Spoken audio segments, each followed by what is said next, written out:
Дали пирамидите са дело на извънземни цивилизации? Дали извънземните са искали да стигнат до Земята, за да кацнат в предишния си свят? И какво крият скалните рисунки, намирани в Австралия?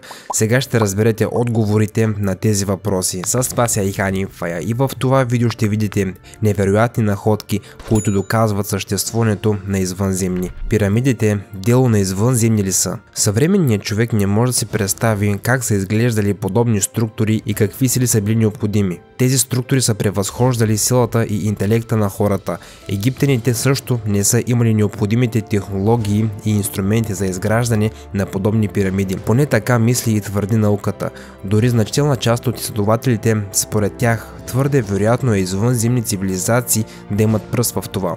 Предполага се, че сградите с тази форма са в състояние да привлекат извънземна енергия и да я доставят из цялата планета. Това е същата енергия, която всички ние познаваме, но се твърди, че те имат силата да привлекат и да я насочват на правилното място. Ако всичко това ви се струва някаква глупост, моля не бързайте с заключенията. В реалния свят винаги може да се намери доказателство за тази теория. Разбирам, че това противоречи на логиката. Според резултатите от проучванията, биолози са установили, че растенията са били поставени в пирамидите или по-скоро в оранжерии, които са били в пирамидите.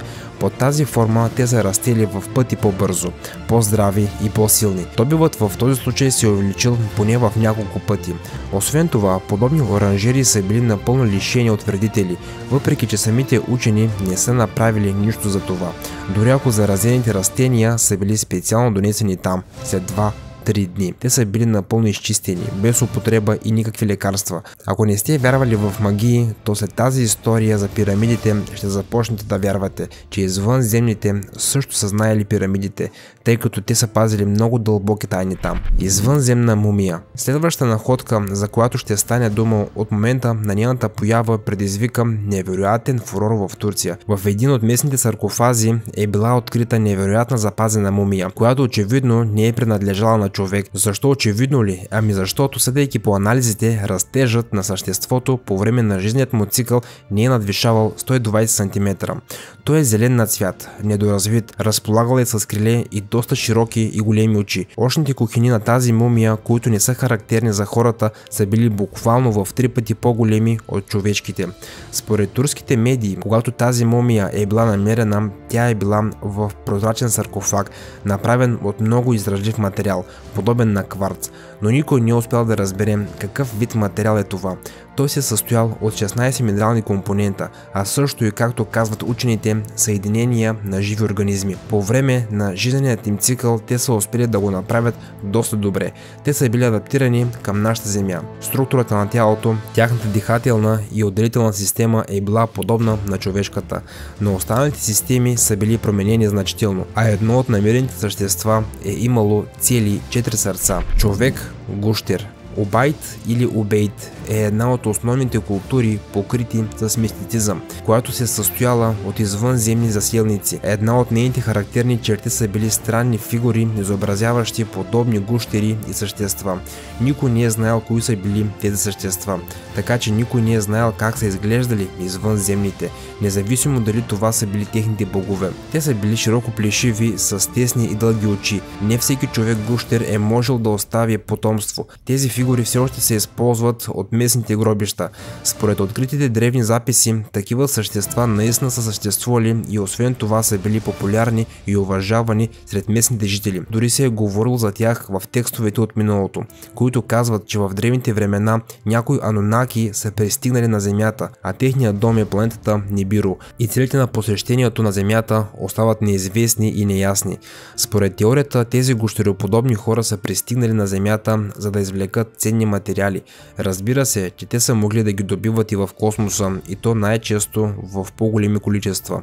Но техният план не е бил толкова прост. Твърди се, че тези същества са се сприятелили с Бога и са създали общи условия за живот. Дълго време хората са работили за тях. изпълнявали се заповеди една след друга, но в един момент човечеството е започнало да залязва, докато те са се развивали. Хората са започнали да се променят и са спрели да работят толкова отговорно. На гущерите това не им е харесало и са решили да предизвикат катаклизъм на земята, но Бог не им е позволил да го направят.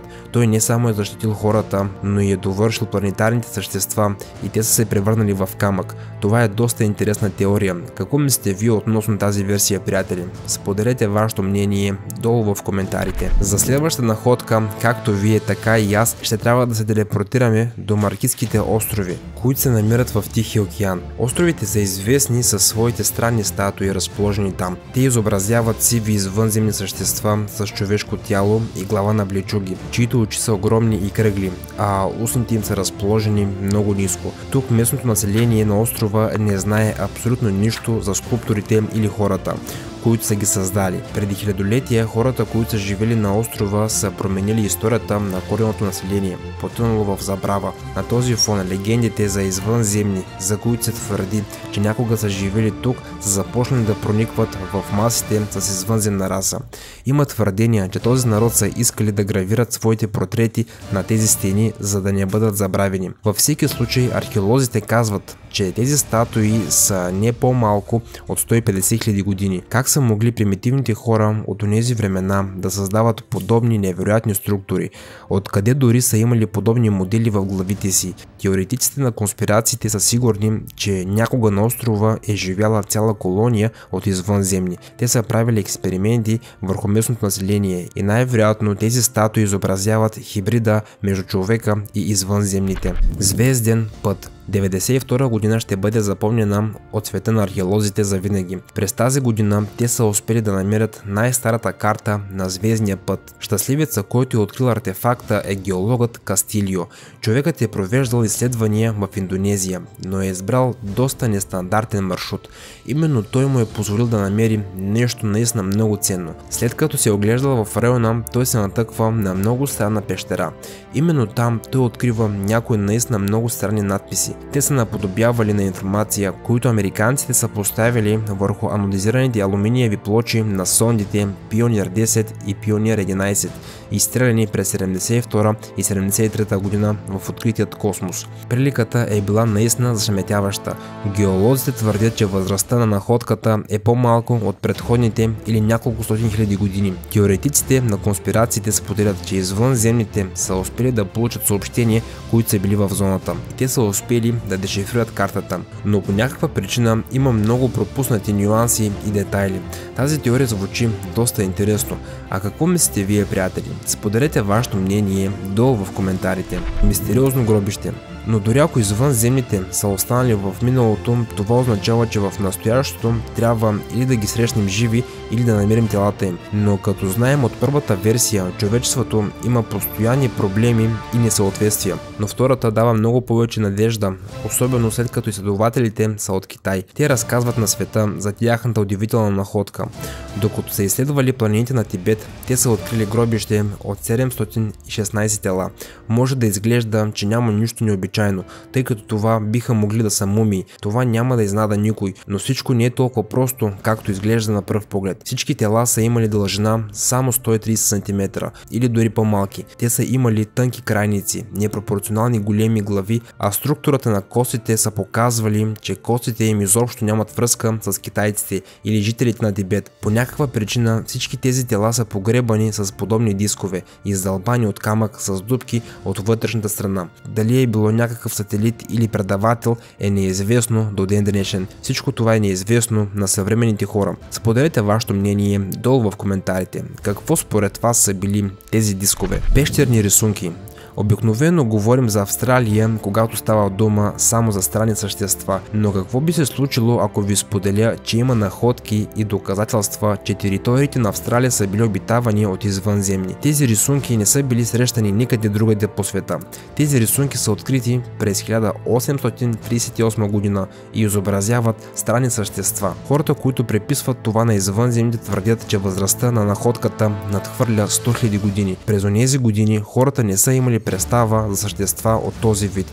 като се има в предвид, че някои подобни рисунки, подобие на тези, са съществували в миналото, но те остават там завинаги, без да можем да разгадаем техните следи. Дали тези същества са пристигнали в Австралия от друга планета или от някъде другаде, остава загадка до ден днешен. Какво е вашето мнение за тези находки, приятели? Вярвате ли в съществуването на извънземни или извънземни цивилизации? Не забравяйте да споделите вашето мнение долу в коментарите. А видеоклипа хареса ли ви, приятели? Ако видеоклипът ви е харесал, бих се радвал за един лайк, един коментар и защо пък не абониране с камбанка. Очаквайте съвсем скоро много нови и интересни видеа от мен. Чао, приятели, и до скоро!